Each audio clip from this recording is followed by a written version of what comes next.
हिंदुस्तान में नामजद रूसी सफीर ने खार्किव की सूरत हाल पर बयान दिया है। उन्होंने कहा कि रूस खार्किव और मशरकी यूक्रेन के दीगर इलाकों में फंसे हुए हिंदुस्तानियों के लिए हिंदुस्तानी हुकाम से राबिते में है। हमें रूसी इलाके के रास्ते वहां फंसे तमाम लोगों के हंगामी इनखला के लिए हिंदुस्तान की दरख्वास्तें मौसूल हुई हैं।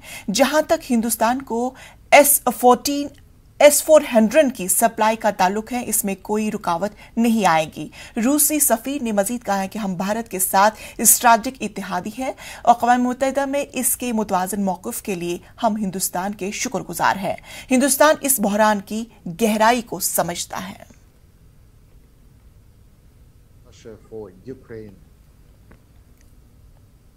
आज बेलारूस में रूस यूक्रेन की दूसरे दौर की बातचीत होगी। इसी बीच रूस ने यूक्रेन पर हमला तेज कर दिया है। खार्किव में रात भर रूसी फौज की जारहियत जारी रही। रूसी फौज रात भर यूक्रेनी फौजी के ठिकानों समेत रिहायशी इलाकों पर बम बरसाती रही।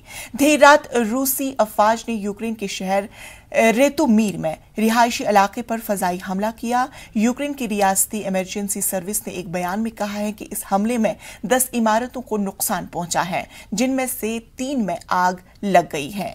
ये शहर दारुल हुकूमत कीव से तकरीबन 140 किलोमीटर मगरिब में है। वीडियो फुटेज में हंगामी कारकुनान की आग पर काबू पाने की कोशिशें भी दिखाई दी गई है। इमरजेंसी सर्विस की इब्तिदाई मालूमात के मुताबिक इस हमले में 2 अफराद हलाक और 3 जख्मी हो गए हैं। मीडिया रिपोर्ट्स के मुताबिक हमले में यूक्रेन के 95 एयर अड्डे भी निशाने बनाए गए हैं।